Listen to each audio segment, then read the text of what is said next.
오늘 하나님께서 우리에게 주시는 말씀은 여호수아 6장 8절에서 16절까지의 말씀입니다. 구약 성경은 326쪽에 있습니다. 오늘 하나님께서 우리에게 주시는 말씀은 여호수아 6장 8절에서 16절까지의 말씀입니다. 오늘 성경 봉독은 이길주 목사님, 권종신 사모님 자녀인 청소년부 이다연 학생이 읽어주시겠습니다. 여호수아가 백성에게 이르기를 마침에 제사장 7은 양각 나팔 7을 잡고 여호와 앞에서 나아가며 나팔을 불고 여호와의 언약궤는 그 뒤를 따르며 그 무장한 자들은 나팔 부는 제사장들 앞에서 행진하며 후궁은 궤 뒤를 따르고 제사장들은 나팔을 불며 행진하더라. 여호수아가 백성에게 명령하여 이르되 너희는 외치지 말며 너희 음성을 들리게 하지 말며 너희 입에서 아무 말도 내지 말라. 그리하다가 내가 너희에게 명령하여 외치라 하는 날에 외칠지니라 하고 여호와의 궤가 그 성을 한번 돌게 하고 그들이 진영으로 돌아와서 진영에서 자니라. 또 여호수아가 아침에 일찍 일어나니 제사장들이 여호와의 궤를 메고 제사장 7은 양각 나팔 7을 잡고 여호와의 궤 앞에서 계속 행진하며 나팔을 불고 무장한 자들은 그 앞에 행진하며 후군은 여호와의 궤 뒤를 따르고 제사장들은 나팔을 불며 행진하니라. 그 둘째 날에도 그 성을 한번 돌고 진영으로 돌아오니라. 엿새 동안을 이같이 행하니라. 7째 날 새벽에 그들이 일찍 일어나서 전과 같은 방식으로 그 성을 7번 도니 그 성을 7번 돌기는 그날뿐이었더라. 7번째에 제사장들이 나팔을 불 때 여호수아가 백성에게 이르되 외치라 여호와께서 너에게 이 성을 주셨느니라. 아멘. 네, 너무 잘 읽어줬네. 우리 격려의 박수 한번 할까요? 감사합니다. 네, 고맙습니다. 하나님은 여러분을 예배 자리로 초대하셨습니다. 예배 자리에 나오신 한 분 한 분은 참으로 복된 분들입니다.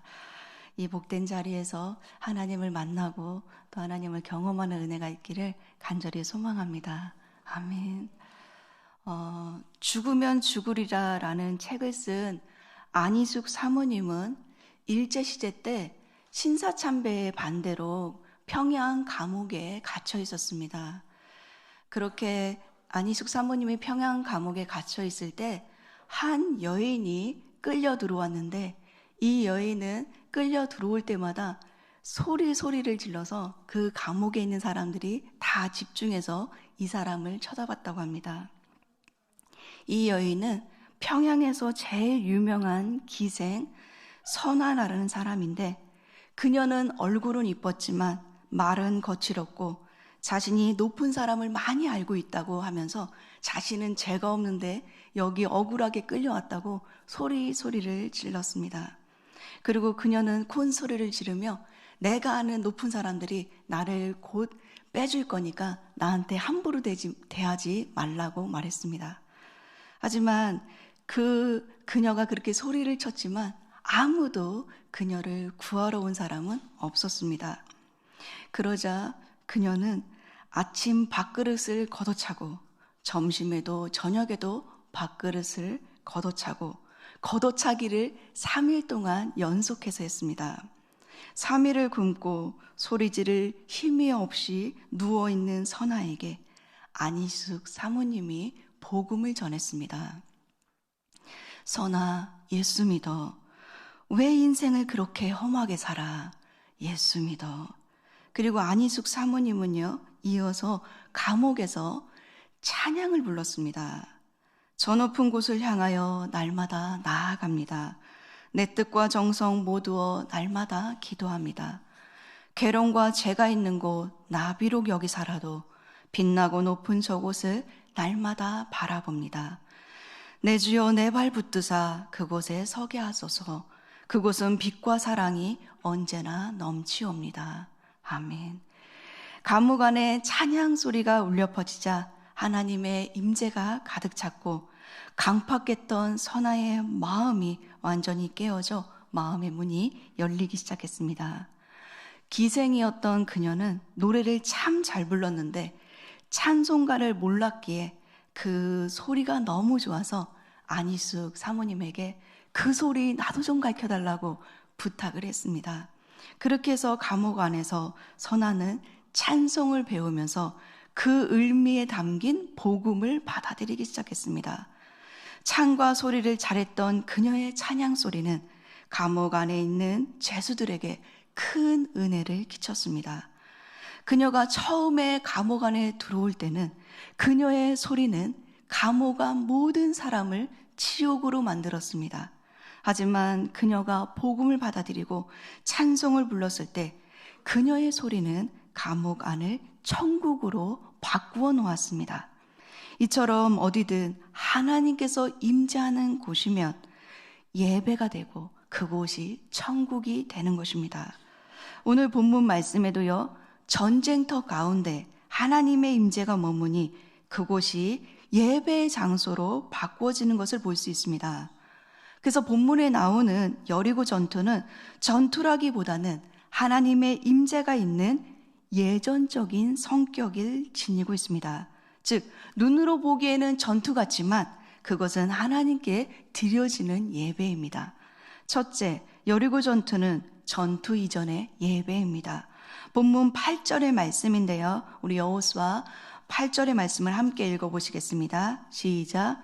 여호수아가 백성에게 이르기를 마침에 제사장 7은 양각 나팔 7을 잡고 여호와 앞에서 나아가며 나팔을 불고 여호와의 언약궤는 그 뒤를 따르며. 아멘. 하나님께서 하나님이 임재하시는 전쟁이 되도록 먼저 하나님의 방법을 제시하셨습니다. 그것은 제사장 7명이 7 나팔을 들고 7일 동안 앞장서서 성을 도는 것입니다. 그리고 그 뒤에 하나님의 임재를 상징하는 여호와의 언약궤가 따르는 것입니다. 그런데 여리고 전투에서 사용되는 7 제사장, 7 나팔, 7 잿날, 7 바퀴 등은요, 7이라는 숫자는요, 상징적인 숫자가 있습니다. 이 상징적인 숫자에는 많은 의미가 들어있는데, 하나님께서 7일 동안 7번을 돌라고 명령하신 것은 하나님의 천지 창조 7일을 기억하도록 만드신 것입니다. 그래서 숫자 7은요, 창조의 수, 완전의 수, 특히 안식일과 관련된 수로 예배의 수의 의미가 이 안에 담겨져 있습니다. 그러기에 여호수아 저자는 7이라는 숫자를 반복해서 기록하면서 여리고 전투가 하나님께서 이루시는 일이고 하나님을 높이는 예배임을 전달하고자 했던 것입니다. 또 여리고 전투를 예배로 보는 이유는요, 여호수아 6장 2절의 말씀인데요, 제가 읽어드리겠습니다. 여호와께서 여호수아에게 이르시되 보라, 내가 여리고와 그 왕과 용사들을 내 손에 넘겨주었으니 라는 말씀에 근거합니다. 6장 2절에 내 손에 넘겨주었으니, 이 표현은 히브리어로요, 나탄이라는 뜻입니다. 근데 이 동사의 뜻은 어떤 왕과 용사라 할지라도 내 손에 붙였다, 내 손에 선물처럼 넘겨주었다 라는 의미가 있습니다. 즉, 여리고성은 하나님께서 이스라엘 백성들에게 선물처럼 이미 넘겨주신 땅입니다. 그래서 여리고 전투는 칼과 창으로 싸우는 전투가 아니라 하나님의 방법으로 하나님께서 함께 싸우시는 전쟁이며, 이스라엘 백성들에게는 이미 승리의 약속을 주신 전쟁입니다. 그 선물처럼 주어진 것이죠. 그러기에 이스라엘 백성들의 입장에서는 하나님이 임재하셔서 함께 싸우시는 전쟁, 선물로 받은 약속의 땅임을 믿고 말씀에 순종하여 하나님을 높이는 예배의 사건이 되는 것입니다. 또 여리고 전투가요, 예배인 이유는요, 6장 5절과 16절에 나오는 백성들은 다 큰 소리로 외쳐 부를 것이라는 표현 때문에 그렇습니다. 여기서 크게 외치다, 이 표현은요, 히브리어로 테루야라는 뜻입니다. 이 테루야라는 단어에는요, 기쁨의 함성이라는 의미가 있습니다. 그런데 이 테루야가 자주 사용되었던 곳이 어디냐면 시편의 예배와 관련된 본문에 이 단어가 자주 사용되었습니다. 예를 들어 보겠습니다. 시편 47편 1절, 너희 만민들아 손바닥을 치고 즐거운 소리로 여호와께 외칠지어다 라는 표현과 시편 95편 1절, 오라 우리가 여호와께 노래하며 우리의 구원의 반석을 향하여 즐거이 외치자라는 표현은 모두여 예배 때 부르는 기쁨의 함성을 의미하는 테루야라는 단어입니다. 그 단어가 지금 본문에도 동일하게 쓰여졌다는 것입니다. 그러기에 여호수아 저자는 여리고 전투에서 이 테루야라는 단어를 사용하면서 이것을 통해 여리고 전투는 예배와 같은 성격을 지니고 있음을 의연중에 말하고 있는 것입니다. 또 여리고 전투가 예배인 이유는 본문 9절의 말씀에 근거합니다. 우리 본문 9절의 말씀인데요. 함께 읽어보시겠습니다. 시작. 그 무장한 자들은 나팔 부는 제사장들 앞에서 행진하며 후군은 궤 뒤에 따르고 제사장들은 나팔을 불며 행진하더라. 아멘. 본문은 여리고 성을 이렇게 행진할 때 이게 순서입니다. 맨 앞에 선두에는 무장한 군인들이 섰습니다. 그 다음은 나팔 부는 제사장들과 언약궤가 뒤를 행진합니다. 그리고 후군에는 이스라엘 백성들이 따라갔습니다. 이것은 하나님께서 하나님의 임재를 상징하는 언약궤를 백성의 한 중심에 있도록 의도적으로 배열한 것입니다. 그래서 마치 이스라엘 백성들이 광야 정착 때 광야 중심에 늘 성막이 있어 하나님이 이스라엘 백성들과 함께 거하심을 상징하듯이 하나님을 임재하는 언약궤를 중앙에 둠으로요 하나님이 함께 하심을 보여주는 사건이 되는 것입니다. 그래서 언약궤를 보면서 따라가는 이스라엘 백성들 입장에서는 하나님의 임재 앞에 모든 주권을 내려놓고 하나님만 바라보며 가는 행진이 되는 것입니다. 이처럼 여리고 전투는 하나님께서 임재하시는 거룩한 전쟁이며 하나님께서 행하시는 구원 사건이 됩니다. 마지막으로 여리고 전투가 예배인 이유는 본문 10절의 말씀에 근거합니다. 우리 본문 10절의 말씀도 함께 읽어보시겠습니다. 시작. 여호수아가 백성에게 명령하여 이르되 너희는 외치지 말며 너희 음성을 들리게 하지 말며 너희 입에서 아무 말도 내지 말라. 그리하다가 내가 너희에게 명령하여 외치라 하는 날에 외칠지니라 하고. 아멘. 본문 10절에는요 하나님께서 백성들에게 침묵을 요구하시는 것입니다. 그 이유는 이스라엘 백성 60만 명이 모여 여리고를 치러 가면 60만 개의 의견과 또 말들이 나오지 않겠습니까? 게다가 믿음이 좋은 사람도 있지만 믿음이 좋지 않은 사람도 있습니다. 여리고성을 돌면서 이들이 만약에 이거 전쟁 맞아? 이 방법 맞아? 이렇게 침묵하면서 아무것도 안 하면서 도는 게 맞아? 라고 따지기 시작하고 불평과 불만을 하면 하나님의 사인을 상징하는 나팔 소리가 들리지 않습니다. 그렇기 때문에 메투엔니는 하나님께서 침묵을 요구하시는 것은 이스라엘 백성들이 귀를 기울여 나팔 소리를 듣기 위해서 침묵한다고 말했습니다. 하지만 침묵의 성소라는 책에서는요, 성소는 하나님의 임재가 머무는 장소이기 때문에 인간이 정숙한 자세로 임해야 하는 것을 말합니다. 그래서 제사장들은요, 성소에서 제사를 집례할 때는 침묵 가운데 묵묵히 제사를 집례했다고 합니다. 그렇다면 여호수아 저자는 여리고 전투의 침묵을 마치 성소에서 제사장이 예배를 집례하는 것처럼 일종의 예배로 여기고 있는 것입니다. 그러기에 침묵은 하나님께 대한 경외감의 표현이고 이스라엘 백성들은 거룩한 하나님의 임재 앞에서 서 있다는 의식을 가지고 성을 돌라는 의미가 여기에 있습니다. 결론적으로 여리고 전투는 이스라엘 백성 전체가 제사장 나라 거룩한 백성이 되어 하나님이 주시는 그 약속의 땅을 거룩한 하나님의 임재로 예배로 드려 거룩하지 못한 것을 무너뜨린 사건이 되는 것입니다. 사랑하는 성도 여러분, 그런데 많은 사람들이 여리고 전투를 기도에 적용해서 많이 이렇게 행하는 것을 볼 수 있습니다. 그래서 여리고 성을 돌듯이 기도하면서 응답을 받기 위해 자기가 가지고 있는 문제들을 여리고 성을 돌듯이 이렇게 기도하면서 돌고 있는데요. 하지만 우리가 본문을 살펴보았듯이 여리고성은 이미 하나님께서 백성들에게 넘겨주신 땅입니다. 선물로 주신 땅이에요. 이미 승리의 약속을 받았고 이미 응답을 주셨는데 또 응답받기 위해서 기도할 필요는 없습니다. 기도의 응답을 달라고 성을 돌 이유가 없다는 거죠. 저는 정장복 교수님께 예배학을 배웠는데요. 정장복 교수님은 하나님께 예배하는 자들은 우선 몸과 마음을 정결한지 점검해야 한다고 말씀하셨습니다.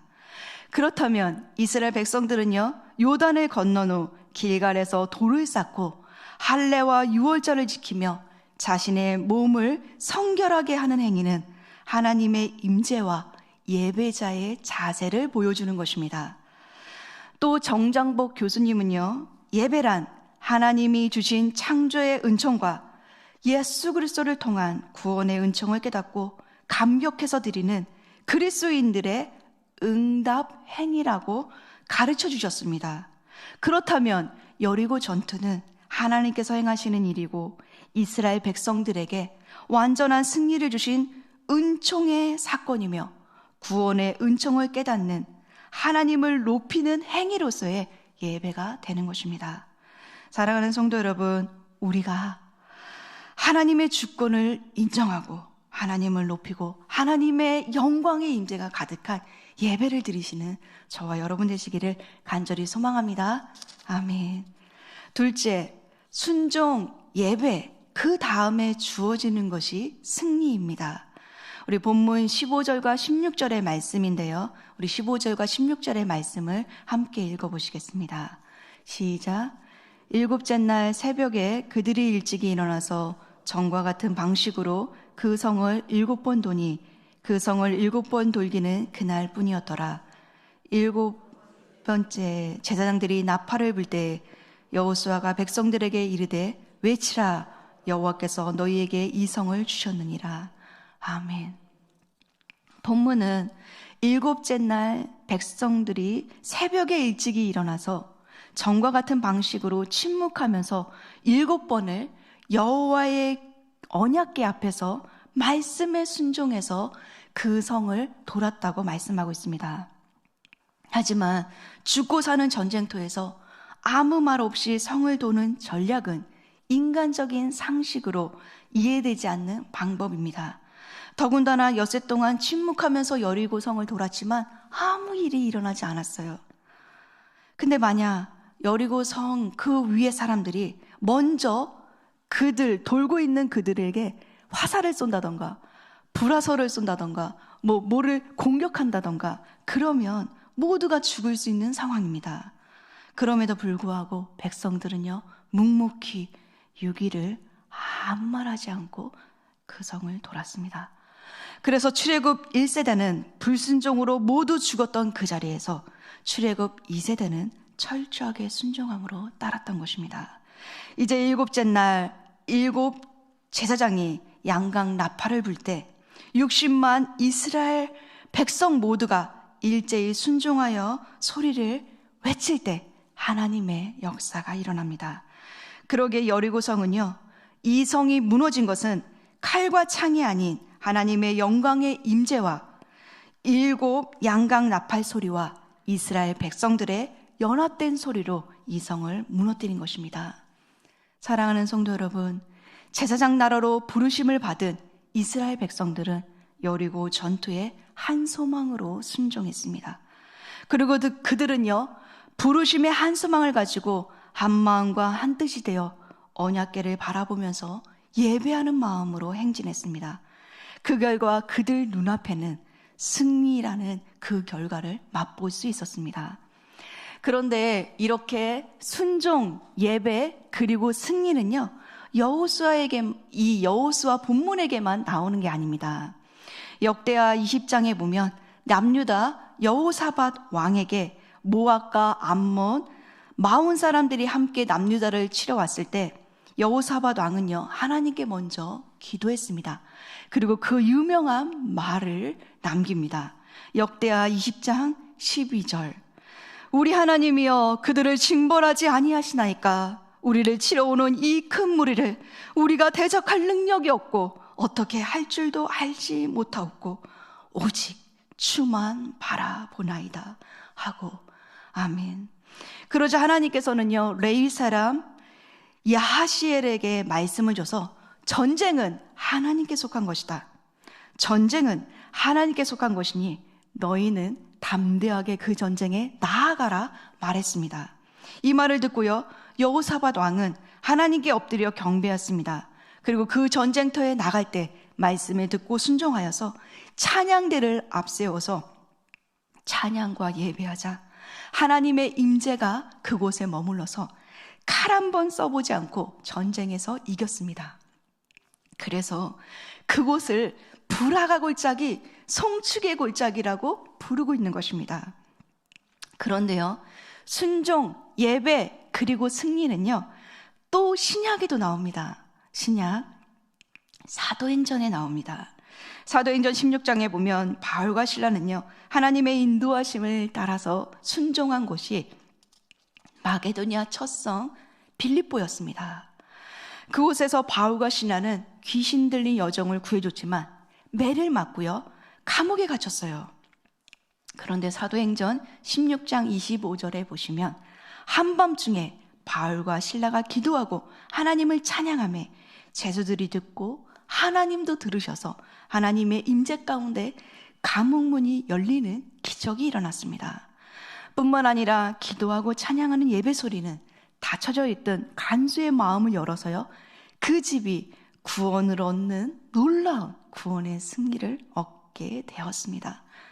사랑하는 성도 여러분, 우리가 하나님의 주권을 인정하고 하나님께 순종하고 예배할 때 하나님의 영광이 승리를 가져오는 것입니다. 먼저 우리가 해야 될 것은 순종과 예배의 자세로 하나님의 주권을 인정하며 그분 앞에 나아가는 것입니다. 우리는 월요일부터 토요일까지요, 6일 동안 다니엘 특별 새벽 예배를 통해 하나님께 나아갔습니다. 그런데 우리 안에 6일 동안 아무런 일이 일어나지 않았습니까? 그러면 우리에게 아직 7일이 남아있다는 것입니다. 6이 되었다면 곧 7이 옵니다.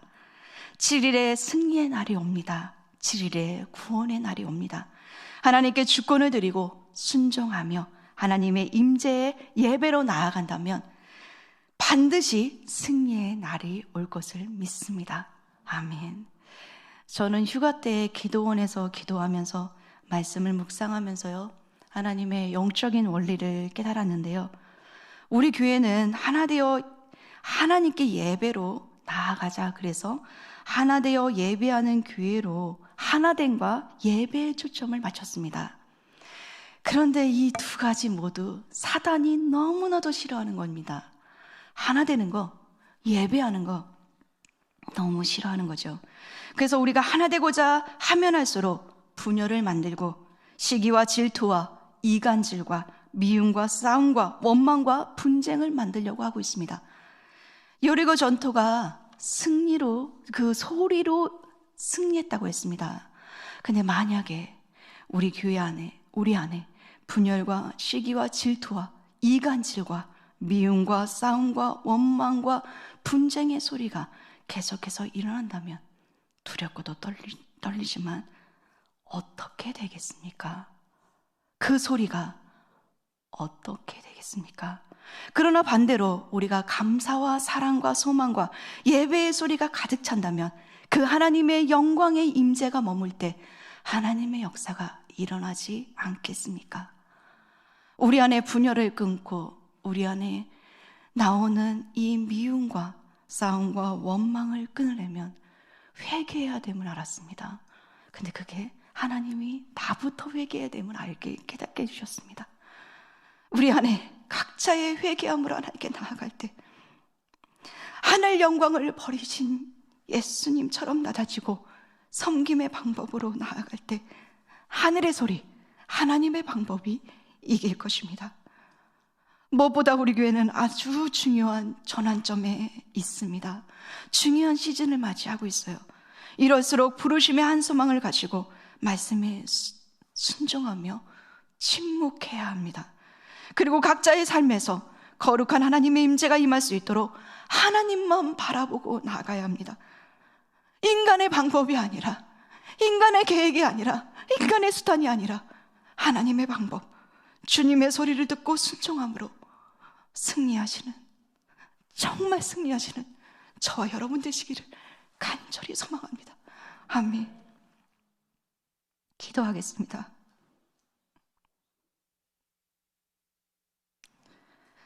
하나님 아버지, 하나님 말씀을 통해서 하나님의 방법, 하나님의 영적인 원리를 깨닫게 하셔서 감사합니다.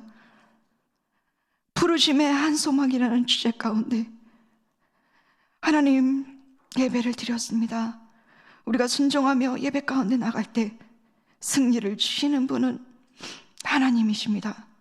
하나님, 그 주권적인 하나님 앞에 우리 교회 안에 새 일을 행하시는 하나님을 기대하면서 하나님을 바라보며 나아갑니다. 하나님, 지난날에 우리의 모든 행위를 먼저 회개하고 우리가 우리의 인간적인 방법, 생각, 계획을 내려놓고 하나님의 방법, 하나님의 소리를 듣고 순종하는 저희들이 되기를 원합니다. 그래서 주님이 핏값으로 세운 몸된 교회, 주님이 사랑하시는 몸된 교회, 하나님 방법대로 하나님 주권 가운데 하나님이 임재하시는 거룩한 예배의 장소가 되어 하나님께 영광 돌리는 우리 모두가 될 수 있도록 축복해 주시기를 간절히 예수님의 이름으로 기도합니다. 아멘.